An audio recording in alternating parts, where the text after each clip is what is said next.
Welcome to this episode of the Fruitful Family Podcast, where we talk all things related to faith, family, and farming. I'm Brad. And I'm Starlet. And on this episode, we will be talking about home birth.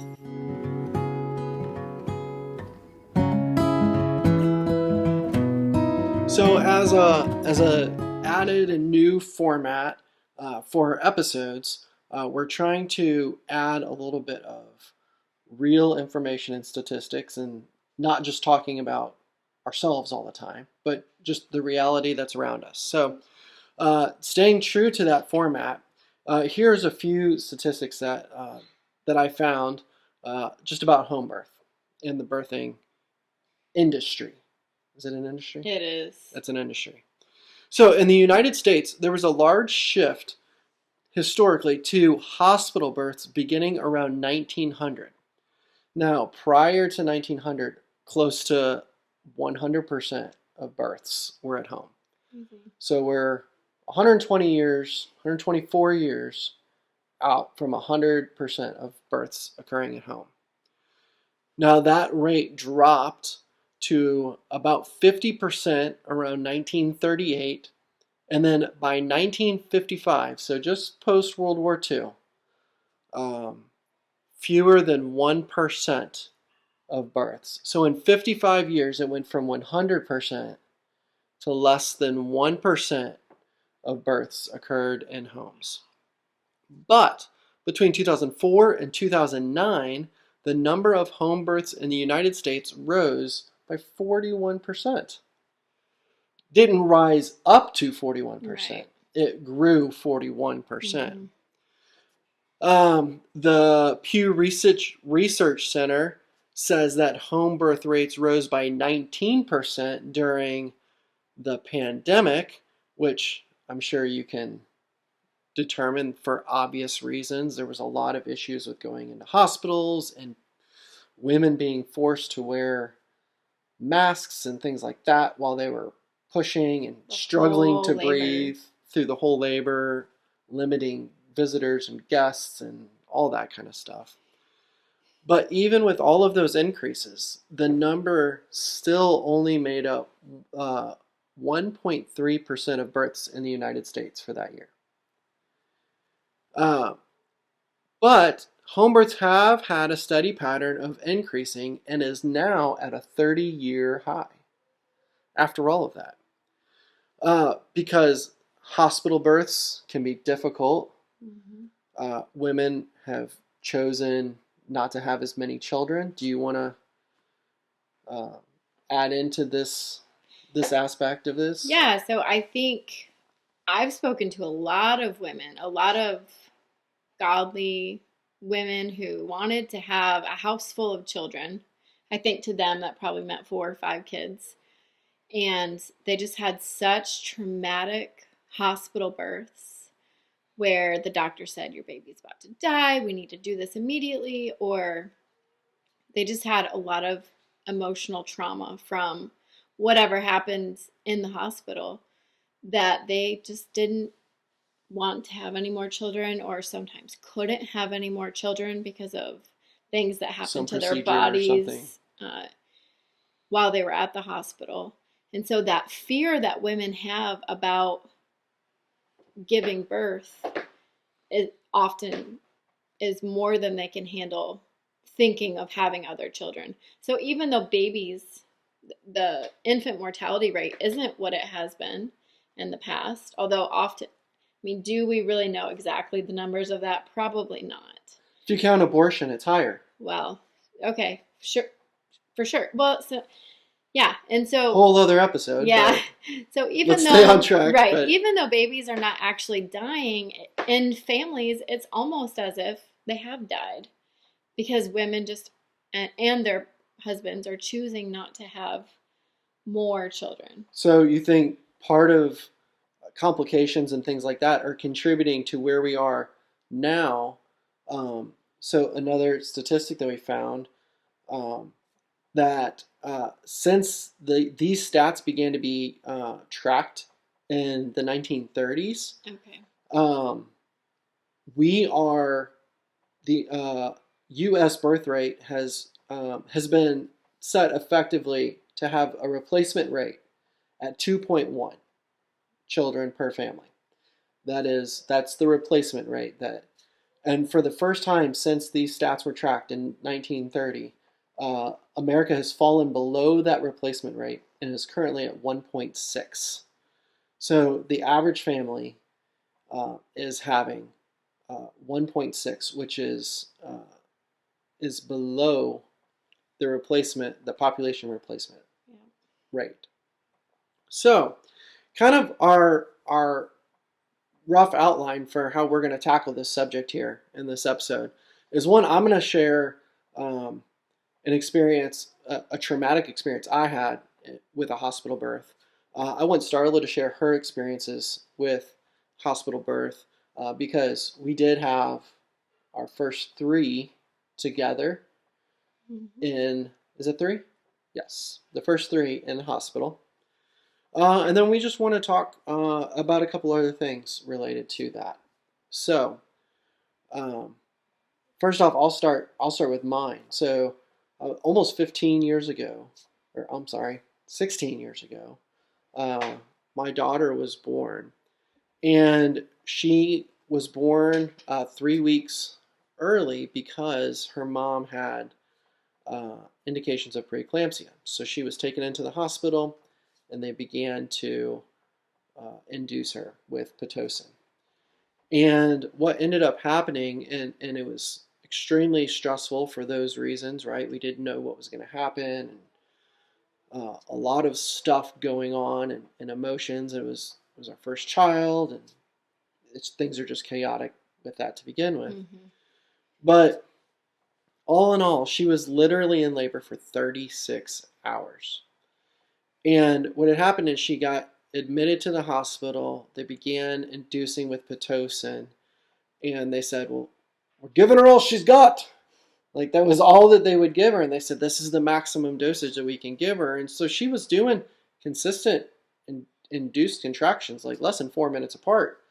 Well, nothing happened. She wasn't dilating. There was no water breaking. Nothing was happening. And so the next day, they came in, and they're like, "Well, we can increase it now." And I was like, "Well, why in the world didn't you increase it yesterday?" And they're like, "This should do the trick." And again, for the second day, the exact same thing happened. The contractions increased, but there was no progress. There was no dilation. There was no effacement. There was no water breakage. They came in on the third day and again increased her pitocin and said that that was the maximum that they were allowed, which is what they had said the 2 previous days as well. And all of this time is she's obviously uncomfortable. We're not sure what's going on with baby at the time, right? Heart rate is dropping and things like that, and they're getting anxious. We're already anxious, and thankfully she was born. She did have to go to NICU for 3 weeks. She came home from NICU, I believe, the day after her due date is when she was able to come home, because she had underdeveloped lungs, and she had such a traumatic birth that her body was just effectively just shutting down once she was born. But there were literally nurses from the hospital coming from different wings of the hospital and different departments, and they would like bring us a drink or something. They'd be like, "I just wanted to see if your story was real," because word had gotten around that she was in labor for 36 hours.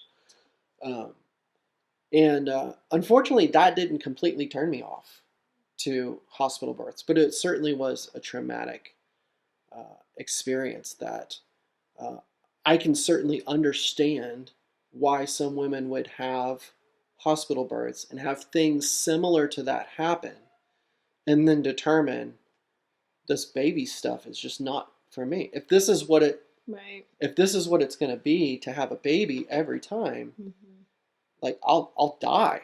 Right. So I completely understand that logic behind that. Do you want to share? Yeah. So then, I don't know what, 5 years later, we got married, and then 6 weeks after we got married, we got pregnant with our first child together. And I had gone to massage therapy school in my early 20s, and I had seen uh, really beautiful home births. And I thought, oh, I'd really like to do that. And I tried to talk Brad into a home birth, and he was just not having it. Largely in part, well, because only 1% of people do that, right? So it's still kind of seen as crazy and irresponsible. But after the hard birth of his first child, uh, he was not into having home birth. So we went with midwives who do have much more training in natural birth. So I knew if I had to have a hospital birth, I definitely didn't want an OBGYN. I knew I wanted a midwife, and I read a lot of books. I did a lot of work. So as a massage therapist, I had been around a lot of women who had had babies, and some of them had good experiences, some of them didn't. So I knew sort of what to do to prepare my body, and I really tried to prepare my heart and mind for a hospital birth because I knew it was different than a home birth. I knew there are more restrictions on what you can do, and you have other people there kind of telling you what to do. So it's a little harder to listen to what your baby needs in that moment and what you need. Um, so we also did a birthing class together. Mm-hmm. And I think that was really good. I'm glad that we did that. I'm glad that that we prepared the way we did, and I'm glad that I prepared the way I did. But labor was hard. I had is it prodromal? I think it's prodromal labor, and so my body thought that it was going to have a baby relatively soon. And then as soon as my contractions got really close together and things started to get painful, everything completely stopped. Well, we took off to the hospital. Well, we did a few times. So I had prodromal labor for, I don't know, like 3 days. And I thought for sure I'm about to have this baby. So, I think with him, we were admitted, and then we were released twice. yeah, I was only 4 centimeters dilated, and my contractions were really far apart and then stopped completely. So the midwife was like, why don't you just go home? And then the next day they started again, and they were so painful, and I was so tired. So unbeknownst to me, I had a UTI, and I just didn't know it. And I guess they didn't test for that when we were in the hospital, so they didn't know either. So that's probably why I had contractions the way I was having them. I was probably dehydrated and all that, but I didn't know that. So I was in such intense pain that I thought I'm not going to be able to have this baby. I'm having contractions every 5 minutes, and by the time it's time to push, I'm not going to be able to do it. And so I had them induce me, and it was hard. At one point, my blood pressure had gotten pretty high, and my white blood cell count was high too, which is how we figured out at some point that I did have a UTI. I forgot about that. And that's probably also, I was feeling anxious. I was hungry. I was trying not to eat anything because you're not supposed to eat anything in the hospital. Can't eat. You're not supposed to drink anything besides a popsicle or some ice chips. Chips. And so I was just exhausted. That didn't stop me from pouring a bucket of cold water on Starla for every baby that she's had. It's just become a thing I do now. Just accidentally would spill water on me, and I'd be like kind of frustrated. But I just could not stay on top of my contractions in the hospital. I couldn't. I would try to, and I couldn't stay on top of them. So I would grab Brad's hand and squeeze it to death. And so eventually, I think after 14 hours, he was facing the wrong way for a while, so they had to turn me, and they did a bunch of tricks to help him get into the right position. It's like Cirque du Soleil in there. Yeah, but I did have Pitocin for him, but I haven't ever had pain meds during labor for any of my children. And eventually, I pushed for, I don't know, 5 minutes, I think, and then he came out. But it was very hard for me getting there. That was not the experience I wanted to have. I knew it could be different. So then for our second baby, we were going to have a home birth, and then I chickened out. So Brad was going to let me have it. He still wasn't a huge fan of it. And the woman that was going to be our home birth midwife was pretty new agey. Yeah, we just really didn't, after talking to her once or twice, we just realized that we didn't really line up on what was happening and what we wanted to happen. There was just a completely different philosophical and even theological For approach sure. to what is actually happening here in this moment, and we just didn't want to sign ourselves up for that frustration. So that did make me feel uncomfortable. I think we both felt uncomfortable, like, oh, because having someone be in your space, in your home, all up in your business, there does have to be a level of trust there.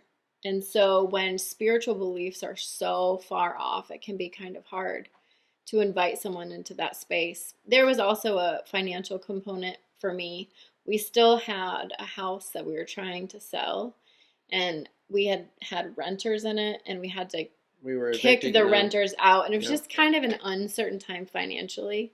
And the home birth was going to cost $3,000, and Brad said, "Don't let that be why you don't have a home birth. Like, just it's Yeah, okay." ironically, I tried to talk you, He did. but You did so good, and I just was feeling so anxious. but I also kind of gave you an ultimatum, and I was like, if you say no, Then this is it. this is it. Probably. Like, I'm pretty sure that's what happened. I don't know if you did. Well, that's why number 3 Later was a hospital. Well, later as you well. did. So we had also had to pay part of the home birth up front. We had to make It was a non-refundable we had to make deposit. a deposit, and Yeah. so he was kind of like, I think you're done with that now.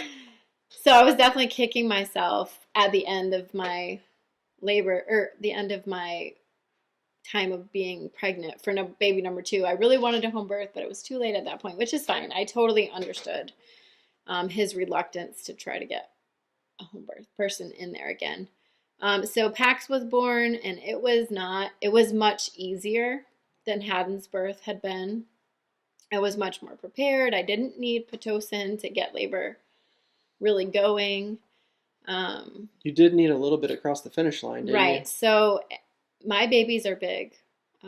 Haddon had been 8 pounds. Pax was 9 pounds, 2.3, I don't know, 4 ounces, maybe something like All that. I know is they've increasingly gotten, Yeah. every kid we've had Most has of gotten them a have. little heavier. Yeah, so Pax was almost a pound bigger he was a pound bigger than his brother.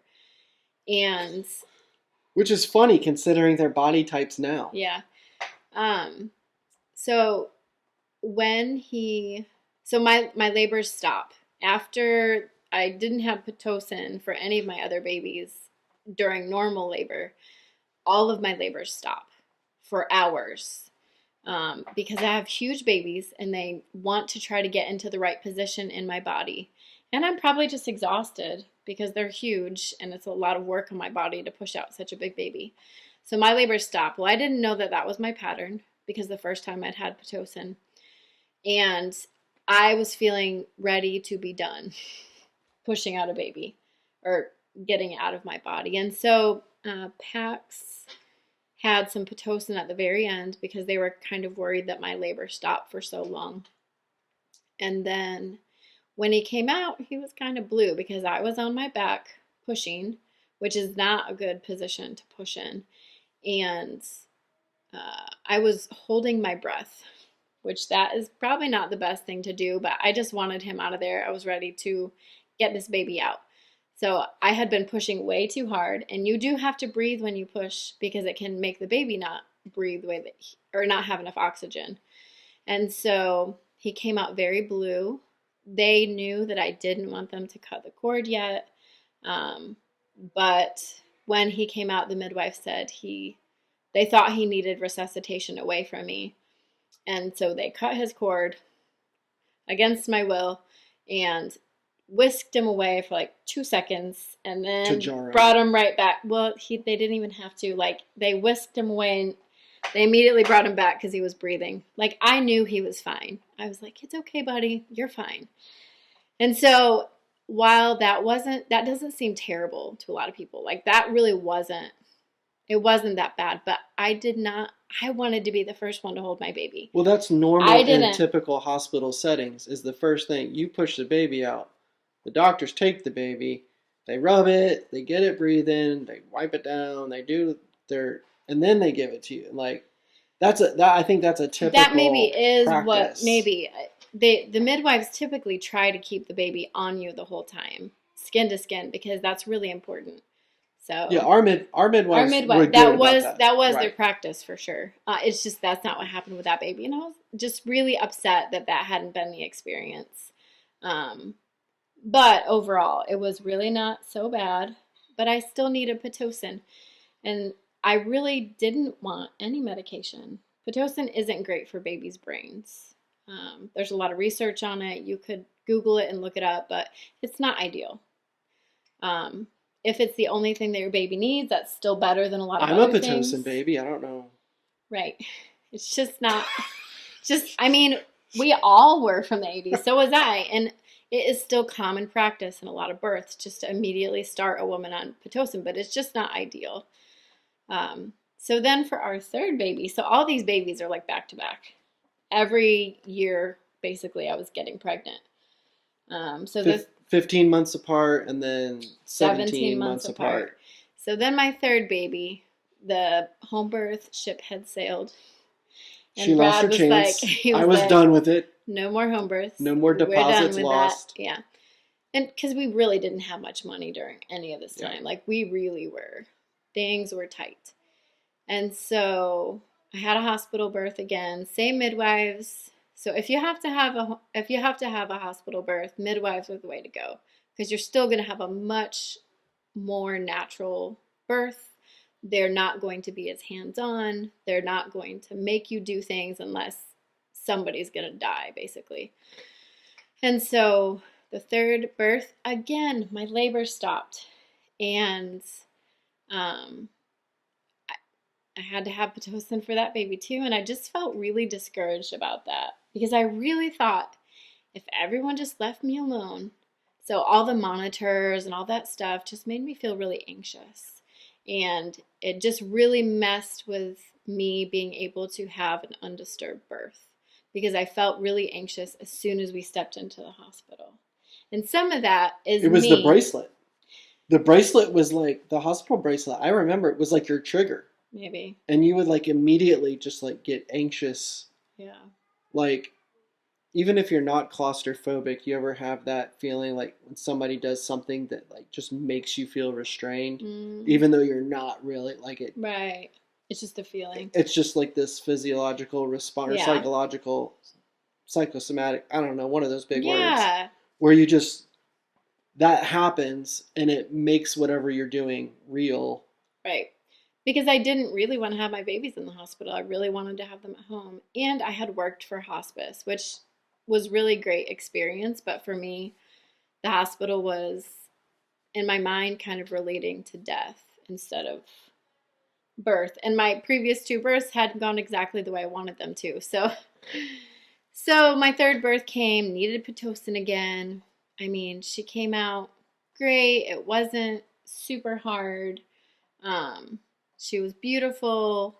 All my babies have come out, you know, except for Pax, took a few seconds, but they've all come out strong and healthy and everything's perfect. So really, I don't have much to complain about other than emotionally. I just felt like my births were harder than they needed to be. And I felt that like I could just push out a baby and it could be calm and peaceful and more natural if people would just leave me alone. So when we found out about pregnancy number 4, Mm-hmm. she petitioned me again. And she figured she had let it go with number 3. We did the hospital birth. And so we began talking about it. And so this is kind of to follow our outline here. This is where we made the transition. It was kind of an idea, and maybe it was a little romanticized for us initially, and we got a little bit of cold feet when we saw, and it always has kind of scared me, right? Just like the Home birth? yeah, just because it's not what you do, right? You know, if a hospital birth was good enough for Jesus, it's good enough for for you and me. So somebody's going to comment That Jesus Jesus wasn't born in the Jesus was hospital. born in a manger Right. or placed in a manger. He wasn't born in a manger. So she had petitioned me again, and I think I was hesitant still, and I think I kind of reminded you, like, you had your shot at this and you chickened out.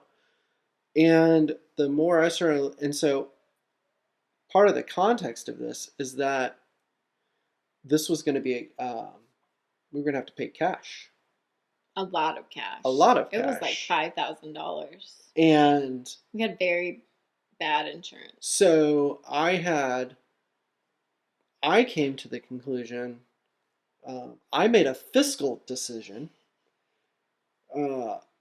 of financial stewardship decision that I didn't want to pay that much to the hospital. And who knows, right? Like I've had a child go into NICU and I've seen those hospital bills and how quickly they can add up. So if something did go wrong, like it would have completely swallowed us a lot. And granted, if something went wrong with the home birth, we'd end up there anyway. Yeah.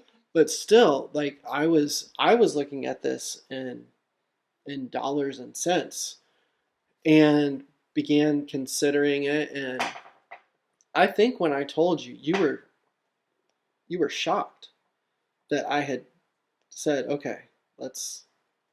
So I had been praying, like petitioning the Lord hardcore, like, Lord Jesus, I really want to have a home birth. I actually don't even want, well, I kind of wanted a midwife, but I was a little unsure because I really just wanted to see if I could do it on my own. I really felt like having 20 people in the room with me probably threw off my ability to push out a baby. So we went for it. We decided to do home birth, and not only do a home birth, but we did an unassisted home birth, which means It means that it was just us. So before we did that though, I did a ton of research. Sure. So I had been doing research for years at that point, right, because I've been having babies for a long time. But I did a lot of research. I printed off materials on how to resuscitate if we needed to. I knew what to be aware of that was a bad sign, to know that we needed to go to the hospital. So I knew.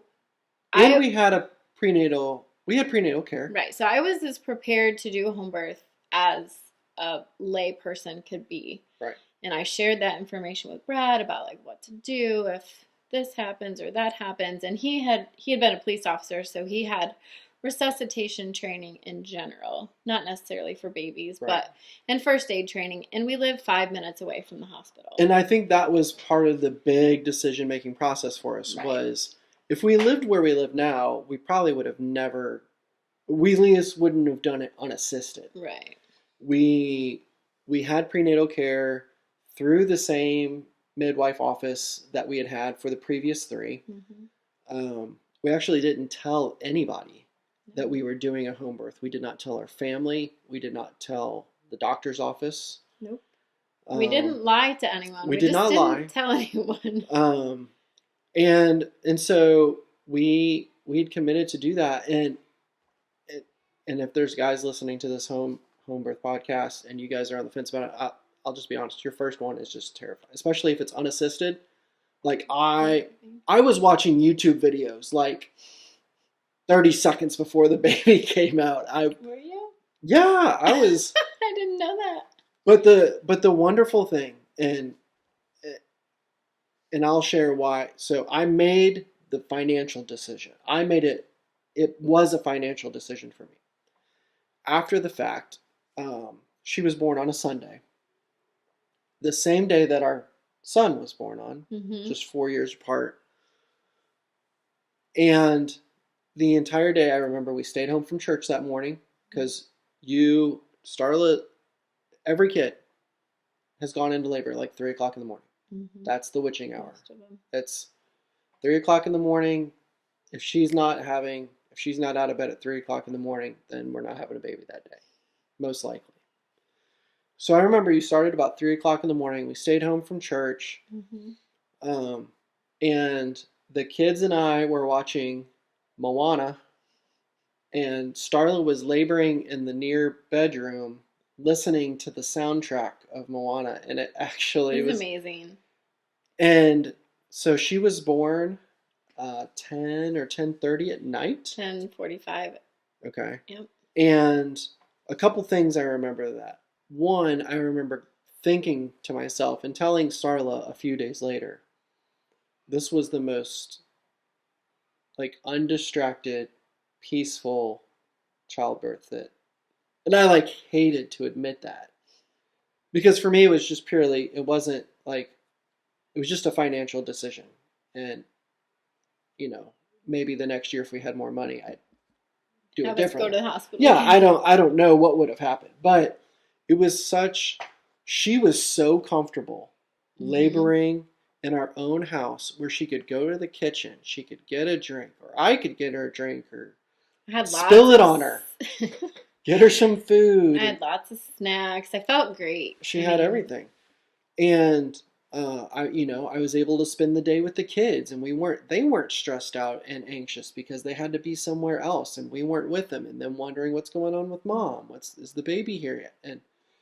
And so it was just really peaceful. And I think with all of those things, we kind of committed.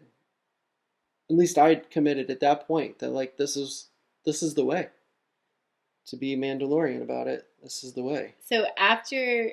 So I'm gonna back up just for a minute. So I had been in and out of the shower multiple times, and I just kind of checked myself, and I was like, I think I can feel a baby head right there. And I said, Brad, I think I'm about to have this baby. And he's like, you're not about to have a baby. You're not even like making noises, or you don't act like you're about to have a baby. And I was like feeling really frustrated with him because I was like, like, this better be about to be the baby because I'm starting to feel like I'm done with this. And then I went back in the shower and my water broke. And Brad was in the other room and he said, was that your water? And I was like, yes. Over the shower, I heard her water break. Typically, distinctly. after my water breaks, I have a baby, like it's pretty cool. Relatively soon. And so he was like, whoa. And then like 5 minutes later. Is that a Jarrell quote? Probably. And then 5 minutes later, I was like, I'm pushing. And he was like, we're doing this. I was like, yes, we're going to have this baby. Yeah, that's when reality sets in. He thought we were probably going to have to go to the hospital because I needed Pitocin for every baby to actually get them out. Well, I probably didn't actually need it, but we all thought I needed it. And so I went in the other bathroom and he drew some bath water for me, and she put her hands on her knees and my baby was looking at me. Her head was out. And Brad was like, I don't know what to do. I was like, you don't have to do anything. You just have to catch the baby. And that's okay. And he mostly did catch the baby. He mostly got her. Babies are a little more slippery than they might seem. Note to any dads catching babies in a home birth situation in a bathtub while your wife is standing. Gravity is strong. And babies are wet. But it was maybe 45 seconds. From that moment I saw her face to her coming out. Mm-hmm. But that was the longest. It was a scary 45 seconds. Because I couldn't see the cord. I couldn't see her neck. All I could see was like 14 chins. And her... She still has her big old chipmunk cheeks that she has. And that's all I could see. And I didn't... You automatically think the worst of everything. Because you're like, I'm totally not prepared for this. Why didn't we go to the hospital? Well, everyone is prepared for the worst in a hospital setting. They are. They're trained for the worst. Right. And that's kind of the energy that's in the room in general. But when I was in that situation, I was just like, oh my gosh, we're all going to die. And I felt the opposite of that. I knew everything was completely fine, and I was like, we just got to catch this baby. Like I felt totally And at then peace and not scared at all. But I had felt scared for the first 3 hospital births. and in the midst of all the chaos, in the midst of all of that, I think rational fear that I had, I was able to sit back and say this was the best birth experience that as a father Hmm. that I had had at that point. Yeah. And so yeah, so from that point forward, she was born in our last house, Mm-hmm. and then we have had one, two, three in this home. So Jay was born. We have had 3 babies in We've this had home. 3 Wow. babies in this house. He was born 2 months after we moved in. So, and you might be able to hear in the background, He's crying and right the now. last one who was born in this house. Uh, so that's kind of how we made the transition, and our experience was such a positive one. And we know not everybody has easy pregnancies, not Right. everybody has as complication-free deliveries as you have had. Right. But that has been the case for us, Mm-hmm. and it has really been a blessing for us and for our family. Um, the last two home births that we've had, the whole family has gathered together for it. Mm-hmm. Right? Is that right? So, well, so the Nora's birth, everybody was in the room Everybody was in the room while when she came out, she came out. which was really neat, and I'm glad they got to see that. They opted. Some of them opted against it, I think. No, I didn't actually want them in there Okay. when he was actually coming out. His pushing Owen out was a little bit harder than it had been for the last few babies, which is fine. His position was probably just a little weird. So in the moment, I did not want anyone there. I just wanted to push him out That's on right. my own. They all but kind of bleed together. When yeah. you're this deep, they all kind of. But I will say our home births that we've had in this house have been awesome. We're committed now to having Somebody. else, Yeah, some sort of midwife trained person. We had a doula for the first one, and then we've had a trained midwife for the last 2. Yeah. And we're fine. We're happy to just have someone who knows what they're doing and who's had helped deliver a lot of babies. So, you're an old pro. I don't mean old. I mean you are. I'm 40. You are 40 now. But you've done this a lot, like 4 home births, 7 births, and so, and there are things that we just kind of know to do at this point. Mm-hmm. But what are some ways, briefly, Yeah. that somebody can prepare if home birth, or how can they study or research or think through whether home birth is a fit for them? Yeah, so Ina May Gaskin's childbirth books are really helpful to read. Childbirth Without Fear is another really good one. I think his name is Dick Reedley. And there, we could probably link a few other good birth books. But I think just finding a midwife in your area who hopefully doesn't cost an arm and a leg, somebody who will let you birth the way that you want to birth, is a really I think good place to start. Ask them every question that you can imagine. You just have to make sure that when it comes to it, they're not going to do things to you that you don't want them to do because they're scared. So you really want to have somebody who has either delivered a lot of babies or who might be relatively new but wants to honor you and listen to you. And I would say husbands, like, that is one of the most important things. So in the midst of being about to push out a baby, it's a time in your wife's life where she learns to trust the Lord and trust her body to do what it needs to do, or it's a time where she might listen to someone else But what someone else tells her might really change the way she feels about having babies in the future. I mean, birth is just such an important time where you can learn to trust God and trust your own body as a woman. Or it's a time that you might look back and regret what happens. And so having another person who's really going to honor your wife and for the birthing mom honor you is really important. So that would be the first thing if you're looking for a midwife, making sure that they will do that. And then there's just a lot of things you can do to have a healthy home birth. One is make sure that you are nourished. While you're pregnant, that is the time to spend money on food, good food. Grass-fed meat, lots of it, lots of protein. The brewer diet is an excellent diet to get on while you're pregnant. It encourages a lot of protein consumption. Healthy fats. Because your body needs it to grow a healthy baby.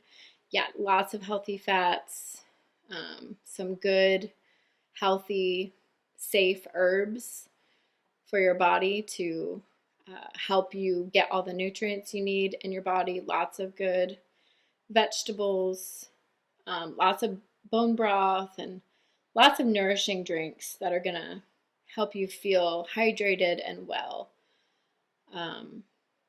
And then find a farm to go work on. I mean, that does Starla's help. usually 8 months pregnant when she's weeding our garden. Yeah, I will say my summer babies are much easier than my winter babies because I'm out almost every day, like working in the sun. You want to, the last 6 weeks or 3 to 6 weeks, take red raspberry leaf tea. You can make an infusion of it. Probably the last month maybe is when I did it with this baby. And it gives your body all the vitamin K and all the vitamins that you need to not hemorrhage. And it tones your uterus, so you're going to be able to push out your baby really easily. So when I make a infusion, I do a cup of the red raspberry leaf tea with 3 to 4 cups of boiling water, and you let it sit out overnight. And then I usually will it's the only time I ever drink juice because that's a very strong tea.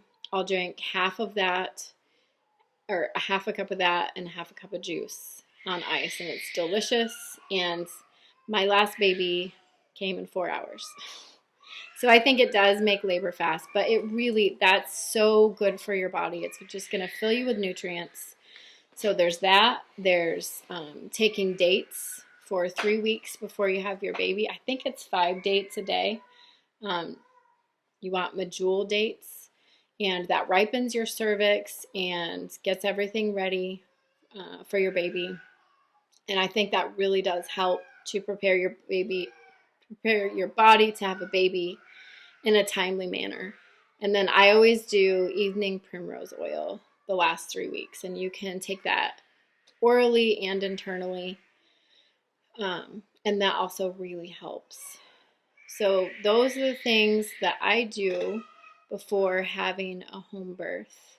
I will say too, for women, I think if you want a home birth and your husband is like just not on board, then just submit to him and pray, because the Lord knows your heart. He knows how many babies you're going to have.